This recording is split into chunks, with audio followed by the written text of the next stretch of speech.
So today we'll be talking about something that I've called facts and logic. And you might find this surprising because, as you guys know, I'm considered someone who's pretty conservative. But today would actually be a commentary on why facts and logic isn't actually enough to justify a problem. Let's get into it. So, if you guys are conservative, you know about Ben Shapiro, you know about Daily Wire and all these people. And just to give a background, if you guys aren't aware of, these guys operate on a spectrum that's very, if something comes my way and it's not factually right, I'm going to rebut them and I'm going to tell them why it's wrong based on the facts. And there's nothing wrong with that. I'm not ragging the fact that facts are incorrect. Like, you shouldn't use facts to argue, which is ridiculous. That's what you use. In fact, I'm doing that right now, right? But what I'm really talking about is there's an aspect that they're denying, which is they're denying the spiritual dimension, which sometimes shapes these issues in human society and in human life that we don't necessarily realize off the bat. And it's very easy for us to just justify everything with reasons. Oh, X happened, so Y occurred. It's very easy to distill that to just a few certain cause and effect occurrences. But we live in a culture and a society today, as much as we can be conservative and right-wing, whatever, to deny the supernatural subconsciously when we use these kinds of arguments. And to me, that is a devastating travesty, because there are a lot of issues that will be better solved and better defined using spiritual language and spiritual phenomena than just, facts and events and stuff like that. So I think this comes from our understanding of science in a society. And it's very interesting because if you look at how the definition of science has changed through the ages in different cultures, what that looks like, we can start to see how they would solve their problems. So if you look in, say, ancient Egypt, for example, their scientists were also astrologers and magicians and people of that nature. These people were spiritual scientists. These people solved problems using herbs and, through spirits and mediums and things like that would divine and tell whether certain things are good or unfavorable or whatever. And they would worship the Nile and do all these things. That was their science, right? And we look at the Greeks and the Romans, their science was also, I think most ancient cultures had something in the stars. They looked at the stars, they used astrology, they used divination, all kinds of things to determine whether something would be good. They used that as a way to govern their society, which is a huge deal. Pharaoh called himself the son of Ra, and for centuries, millennia, European kings called them, they would always have it in their style and their title. Right now, still, I think it still is right now, we just don't really regard it anymore. Charles III, by the grace of God, king. I'm Australian, so he's technically my king, but we don't really recognize that aspect of the world anymore, that aspect of the this God-given knowledge, this God-given authority that someone possesses, maybe, or this God-given knowledge that someone should have about the future events or current events or anything. Or even, if we look in the Bible, we have people like Daniel and Joseph, who are kings entrusted to interpret their dreams so that they could make decisions. That would be completely bonkers today. Imagine if president of the United States went and asked this dude who's like a prophet about what to do for the future. That'd be kind of crazy. It'd be a stupid news headline. People would just laugh at him, be like, what is this guy doing? He's believing in, heebie-jeebies to determine how, these national events and these national decisions and stuff. And it's crazy to think that we've moved so far from that, but it was still called science back in the day, right? And even if we go back to Proverbs, and I'm going to bring up the Latin Vulgate, even though I'm not Catholic, I do love Latin, and I'm going to bring this up. So, Proverbs, so Proverbia, chapter 1, verse 1 to 7. I'm just going to read the first verse. Parabole Salomonis, so Proverbs of Solomon, Filii David, so son of David, Regis Israel, king of Israel, ad sciendam sapientiam et disciplinam. I'm kind of mixing up classical and ecclesiastical pronunciation, excuse me. But ad sciendam, so sciendam, we say C, we use a K sound for C in Latin, so that just means sciendam, or science dam, if I want to say that in English. Sapientiam et disciplinam, I think that means for wisdom, for knowledge, and for discipline. Please correct me if I'm wrong.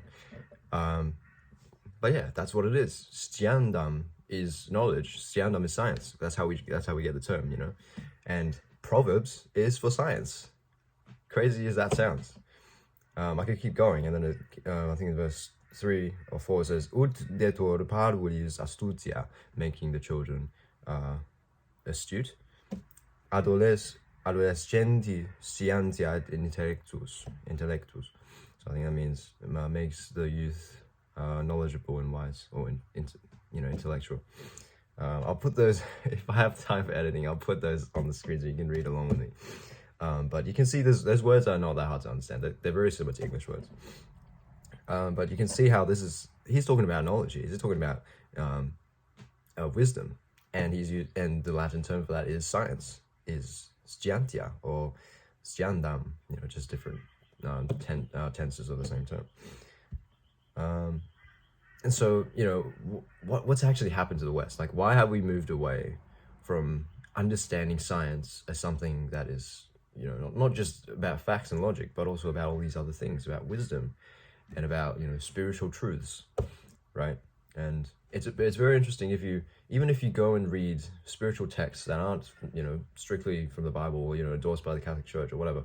If you read those texts, you will see that a lot of them from the past few hundred years will still say these things are reconcilable with sacred writ or holy writ, which means that they recognize they try to reconcile. Some of it isn't reconcilable, but they try to reconcile it with the Bible because they recognize that the Bible was the true source of knowledge. They recognize that the Bible was the ultimate science.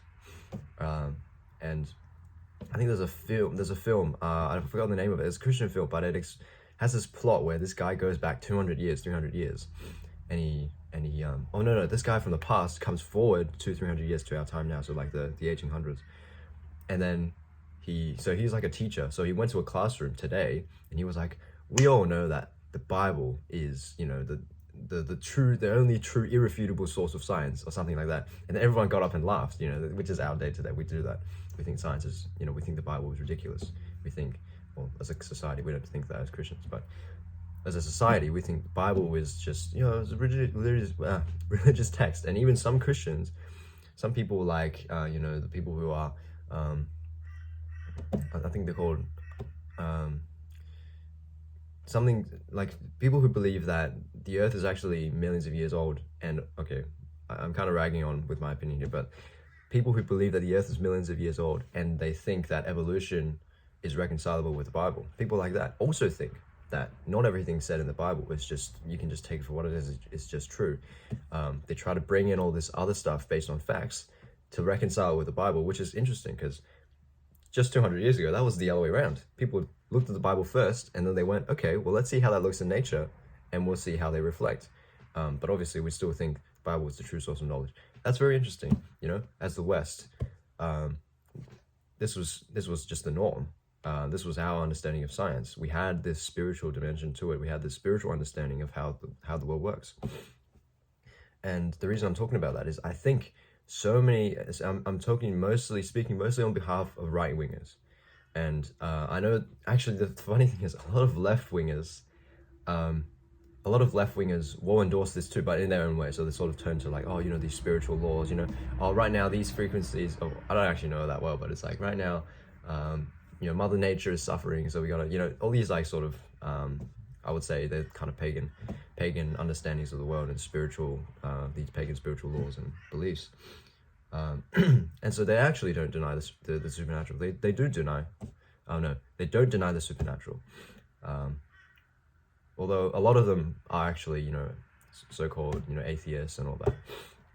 So we have this weird dichotomy where the mainstream right is someone who rejects, or someone who could reject this understanding of the world, that a lot of these terrible things that are happening that we want to solve are caused by spiritual issues and are caused by, certain spirits or certain demons that we don't understand, like pride parades, for example. I mean, I think people like Michael Knowles do say, that person looks demon possessed, but I think it's just not widely accepted. It's just not something that people address firsthand. Like the issue for them is not, how can we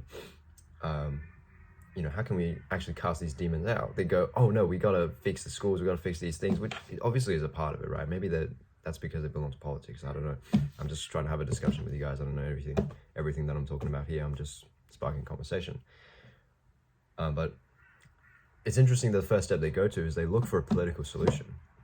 Whereas many of these issues will be solved by a spiritual solution, which we don't really look to as much as the first point of call. It's like, who do you call? You call the pastor who's going to drive out the demons, not the ghost. I was going to make a Ghostbusters reference, but it didn't come out right. So yeah, I'm going to end that point on saying that science has a spiritual dimension, and there's also all kinds of things that they fail to address, which is there's something I learned I was in the financial market for a while and have been for a while now, and something that I've learned from that world is that it's not about the facts. It's not about what happens to the market. It's not about what happens in the world. It's not about the fact that the war in Ukraine against Russia started, right? I don't know what the proper term is. I haven't been in the news for so long, but it's not about the fact that this massive world-changing event has taken place. It's about how people react to it. It's about how people look at that event and go, oh my goodness, that's so bad for business. Or they go, oh my goodness, that's so good for business. And the market goes up and down according to that, not because of these events, but because of these people's perception. And that's very important to understand, because that also means that no matter how much facts, how much logic we can throw at someone, we can sometimes never even change their minds or even change their perception or even change the world just by spewing facts at people, And also this applies to the gospel as well. This applies to our faith as well as Christians, right? Some people, like most people, will never be changed by the amount of facts and evidence we throw at them about the resurrection of Christ. They just won't believe because they don't want to believe, or their motivations don't line up with it. And there have been people who, I know this from experience from friends who preach the gospel. Some people just don't want it because they think, they know it's irreconcilable with the life they live, and they know it could be true, but they're like, oh, let me go and do this thing I want to do first before I come to Christ. Salvation is entirely spiritual. Of course, it has material implications, but when I'm talking about just basically everything in general, this applies to almost every sphere of life. We ultimately make decisions based on what we think is good, based on our intuitions, based on our understanding of the world. We don't make decisions based on facts. We don't. Well, we reconcile those facts, but why do we hold on to those facts? Because we think it's true. Why do we think it's true? Because it speaks to us as people, and we are emotional people. We are emotional beings. So there's not a single person on earth that is 100% true and factual, right? And obviously there could be some exceptions. I don't know, but it's almost impossible for a fully functioning human being to just be 100% rational, unless maybe you're a psychopath or something, and you just wouldn't actually feel anything when you make decisions.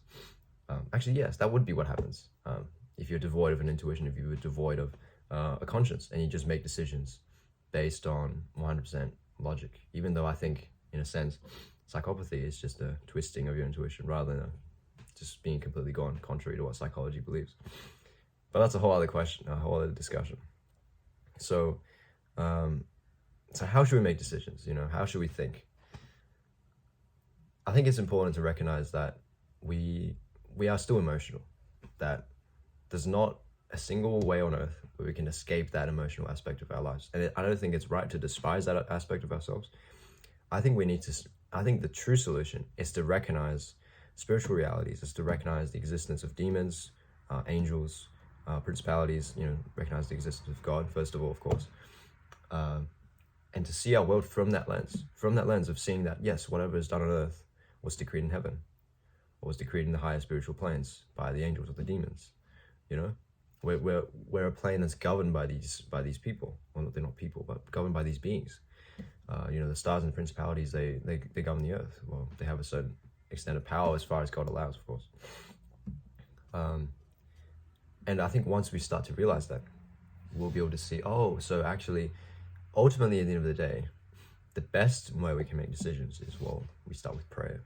We start with being true to the sacred writ, being true to what God has already said, being true to, what Solomon called science.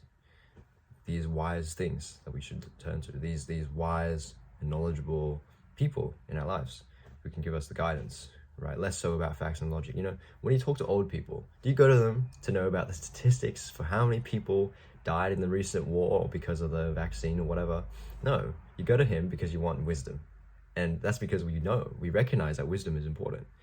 And the facts prove that these things are true, right? The facts prove that these things are true, but they don't need to be the sole source where we get these true things from. It's useful. Facts are good. They prove these things to be true or false, and that's very important to understand. I'm not refuting that, but what is important is to understand that just because we have facts doesn't mean that all these other things don't exist either. You know, they can exist in one and the same place, just like how the Bible can be logically reconciled, just like how the evidence of Christ being risen again is true, right? There's nothing contradictory about that. If anything is true spiritually, it should reflect materially as well. It should reflect factually as well, you know? So yeah, I think that's a great place to end. Hope you guys have a good day. I was supposed to upload this yesterday. I just want to make sure I get that across. This is supposed to be a Monday upload. I know it's still Monday in the US. It's not anymore for us Aussies, you know. But yeah, hopefully I'll be uploading every Saturday, Monday, and Thursday. So see you guys on Thursday. We'll come back with a different theme. And yeah, hope you have a good one.